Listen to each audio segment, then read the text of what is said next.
Dass du richtig mit Zeiten in Java umgehen kannst, ist unumgänglich, wenn du versuchst, zu einem professionellen Java-Entwickler zu werden. Trotzdem gibt es auf YouTube kaum ein vernünftiges Tutorial zu diesem wichtigen Thema und deshalb zeige ich dir heute in einem Video alles, was du dazu wissen musst. Und bleib auf jeden Fall bis zum Ende des Videos dran, denn dann zeige ich dir, wie du mit Hilfe von Zeitklassen in Java testen kannst, wie schnell dein Computer wirklich arbeitet. Okay, und als erstes stelle ich dir einmal vor, um welche Klassen das heutige Tutorial handeln wird. Da haben wir zum einen die Klasse LocalDate, die musst du auch importieren, indem du Alt und Eingabe drückst und dann auf Importieren klickst. Davon erstellen wir uns jetzt ein neues Objekt, aber nicht durch die übliche Schreibweise mit new, die du schon kennst, sondern mit einer statischen Methode, die heißt LocalDate.off. Und jetzt geben wir das Datum ein, auf das wir unser LocalDate setzen möchten. Dafür können wir einfach STRG P drücken und sehen jetzt hier die Parameter, die für diese Methode benötigt werden. Da haben wir zum einen ein Jahr, da sage ich jetzt einfach mal 2021. Den Monat können wir jetzt theoretisch auch einfach als int übergeben. Ich erstelle mir dafür aber ein neues Month-Objekt und dafür schreiben wir einfach Month. Ja, sagen wir zum Beispiel April. Du siehst, IntelliJ hat uns das ja automatisch importiert. Und jetzt müssen wir noch den Tag von dem Monat angeben. Sagen wir einfach mal 25. Und wenn wir jetzt unser Date ausgeben und das Ganze starten, dann siehst du, ist die Ausgabe genau das Datum, das wir uns eben erstellt haben. Neben dem Datum gibt es natürlich noch eine Zeitklasse, die erstellen wir uns einfach, indem wir schreiben LocalTime, müssen die auch wieder importieren. Ich nenne sie jetzt einfach mal Time und wir schreiben LocalTime.off. Wenn wir STRG P drücken, können wir wieder sehen, welche Parameter hierfür gefordert werden. Ich werde jetzt sowas reinschreiben wie 16 Stunden, 55 Minuten und 30 Sekunden. Die Zeit können wir natürlich wieder ausgeben, und zwar indem wir jetzt hier sysout_time schreiben. Und dann gibt uns das Programm neben dem Datum auch noch die Uhrzeit aus. Jetzt können wir Datum und Uhrzeit verbinden, und zwar in einer dritten Klasse, die nennt sich LocalDate. Time, und die speichert sich, wie ihr euch jetzt denken könnt, sowohl ein Datum als auch eine Uhrzeit. Auch die müssen wir natürlich wieder importieren. Jetzt nenne ich sie einfach mal LDT und wir schreiben LocalDateTime.off und ich denke mir hierfür wieder ein paar Werte aus. In dem Fall haben wir als Parameter sowohl ein Date, das aus Jahr, Monat und Tag besteht, und eine Uhrzeit, die aus Stunden, Minuten und Sekunden besteht. Das Ganze wollen wir jetzt auch nochmal ausgeben, und zwar indem wir einfach schreiben systemout.println LDT. Dann siehst du, gibt uns das Programm das genaue Datum und die Uhrzeit, die wir in LocalDate bei der Erstellung angegeben haben. Damit kennst du auch schon die wichtigsten Klassen, die du brauchst, um mit Zeiten in Java arbeiten zu können. Um die wird sich das Tutorial auch hauptsächlich drehen. Was ich dir als erstes zeigen möchte, ist, wie du diese Klassen benutzen, wie du also mit ihnen umgehen kannst. Die erste Methode, die ich dir dafür zeigen will, ist die Methode LocalDateTime.now. Diese Methode nimmt sich nicht nur das Datum, sondern auch immer genau die Uhrzeit, in der wir uns gerade befinden, und speichert sie in diesem Objekt von LocalDateTime. Und wenn wir das Ganze starten, dann siehst du, gibt uns das Programm eine auf Nanosekunden genaue Ausgabe, zu welchem Zeitpunkt dieses Objekt hier erstellt wurde. Angenommen, wir wollen uns jetzt ein zweites LocalDateTime erstellen, das genau 5 Monate und 3 Tage auf die Nanosekunde genau in der Zukunft liegen soll. Was wir dann einfach machen können, wir stellen uns hier ein zweites LocalDateTime-Objekt. Ich nenne es jetzt LDT2, und was wir jetzt machen ist, wir schreiben einfach LDT plus Months. Jetzt können wir die Anzahl der Monate eingeben, die dieses LocalDateTime vor diesem liegen soll. Das waren ja in dem Fall 5. Wenn wir jetzt noch einen Punkt plus Days anhängen, dann können wir eine genaue Anzahl an Tagen bestimmen, die jetzt wieder dieses Ereignis hier vor diesem liegen soll. In dem Fall also 3 Tage. Und wenn wir jetzt zum Beispiel sagen, wir wollen dafür aber wieder 20 Sekunden in die Vergangenheit gehen, dann schreiben wir einfach -seconds und dann übergeben wir 20. Es gibt eigentlich für jede Zeiteinheit eine Methode plus und eine Methode minus,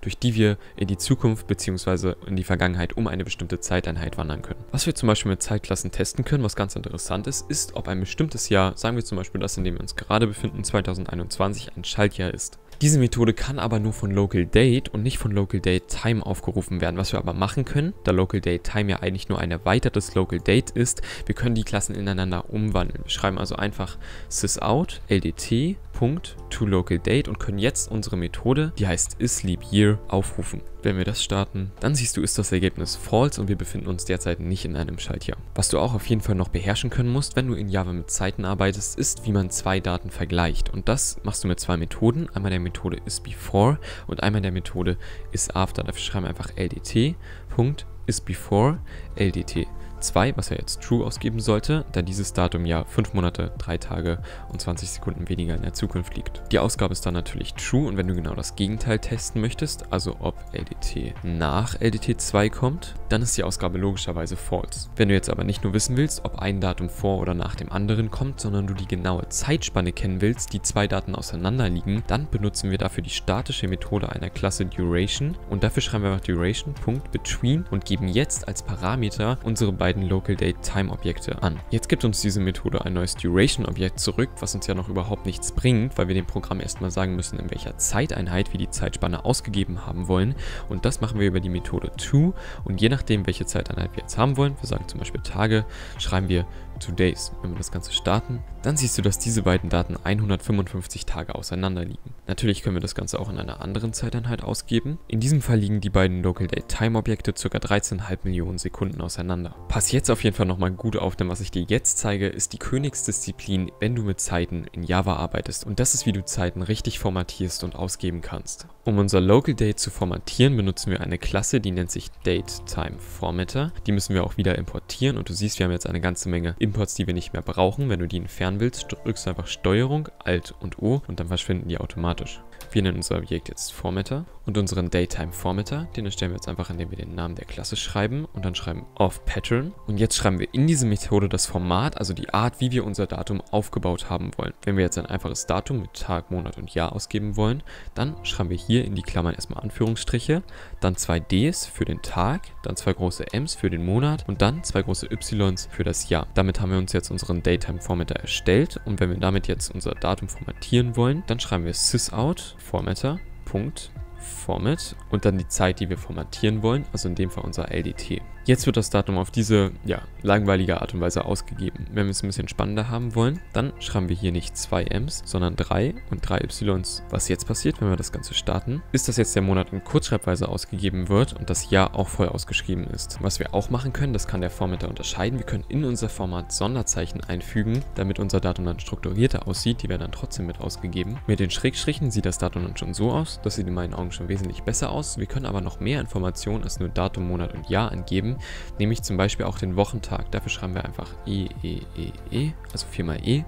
Formatieren das Datum jetzt hier auch ein bisschen anders. Dann siehst du, sieht die Ausgabe so aus. Wenn wir jetzt auch den Monat ausgeschrieben haben wollen, dann schreiben wir hier nicht 3 Ms, sondern 4 und wir können hier nach dem Wochentag noch ein Komma setzen. Das sieht einfach besser aus. Und so wie die Ausgabe jetzt ist, gefällt sie mir schon sehr, sehr gut. Was wir trotzdem noch machen können, wenn dir das immer noch nicht reicht, wir können natürlich auch noch die Uhrzeit formatieren.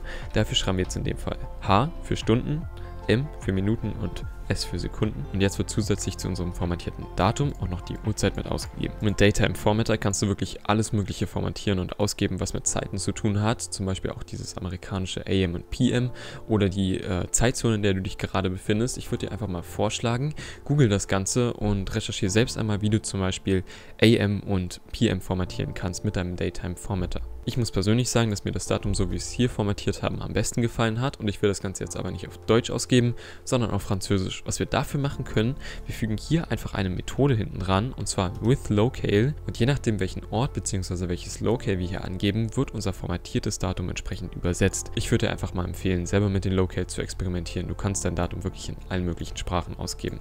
Wir wollten ja jetzt Frankreich haben, also schreiben wir locale.france. Jetzt wird der Wochentag und der Monat automatisch auf Französisch übersetzt, was ich persönlich ziemlich cool finde. Ich empfehle dir da einfach mal mit zu experimentieren.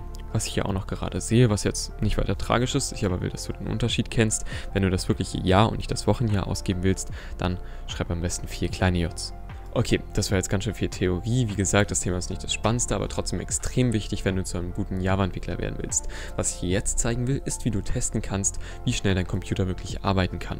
Dafür würde ich einfach vorschlagen, dass wir beide durch einen kleinen Test unsere beiden Computer vergleichen. Du schneidest wahrscheinlich wesentlich besser ab, da meiner ziemlich alt ist. Dafür zeige ich dir jetzt 2 Wege, wie wir testen können, welcher von unseren Prozessoren schneller arbeitet, wie wir also im Umkehrschluss bestimmen können, wie lange unser Computer für die Ausführung eines bestimmten Programms braucht. Unser Beispielprogramm soll jetzt einfach 500.000 Mal die Berechnung einer Sinusfunktion sein. Dafür schreiben wir einfach 500.000 Punkt vor i. Um jetzt den Sinuswert an der Stelle i zu bestimmen, schreiben wir einfach math.sin i. Und damit das Ganze für den Computer jetzt auch nicht so leicht ist, wollen wir diesen Wert hier jetzt einer Variablen Double x zuweisen. Das sollte die Dauer, die unser Programm zum Arbeiten braucht, nochmal ein wenig erhöhen. Und um jetzt zu bestimmen, wie lange unser Computer für die Ausführung des Programms braucht, nehmen wir einmal die Zeit vor der Ausführung und die Zeit nach der Ausführung und bilden dann die Differenz davon. Die bekommen wir einmal durch die Methode system.nanotime. Das wollen wir uns jetzt in einer Variable long speichern. Ich schreibe jetzt einfach long begin. Die gleiche Methode brauchen wir nach dem Programm. Ich schreibe jetzt einfach Ende. Davon wollen wir jetzt die Differenz ausgeben und zwar schreiben wir einfach Ende minus Beginn und jetzt bekommen wir die Arbeitsdauer unseres Programms in Nanosekunden ausgegeben. Das ist bei mir jetzt diese Zahl hier. Schreib mir auf jeden Fall mal in die Kommentare, ob sie bei dir höher oder niedriger war. Eine zweite Methode, wie wir das Ganze testen können, funktioniert über unser LocalDateTime. Dafür stellen wir uns hier wieder ein neues Objekt und schreiben dafür einfach localDateTime.now. Fügen jetzt hier unser simuliertes Programm ein, erstellen uns jetzt ein zweites LocalDateTime-Objekt und wie du die Differenz davon bekommst, hast du schon gelernt, und zwar einfach durch die Methode Duration.Between, und wir wollen das Ganze in Nanosekunden ausgeben. Die Werte stimmen jetzt auch ungefähr überein, du musst das Ganze mehrmals starten, du siehst, du wirst immer ein anderes Ergebnis bekommen. Schreib mir mal in die Kommentare, ob dein Programm schneller war als meins, das würde mich mal interessieren, und wenn du jetzt noch mehr Java lernen möchtest, dann check mal die Playlist aus, die ich dir unten in der Videobeschreibung verlinkt habe. Lass dem Kanal auf jeden Fall ein Abo da, wenn dir das Video gefallen hat und du mehr von solchen Videos sehen willst. Ansonsten wünsche ich dir noch viel Spaß und wir sehen uns im nächsten Video. Ciao.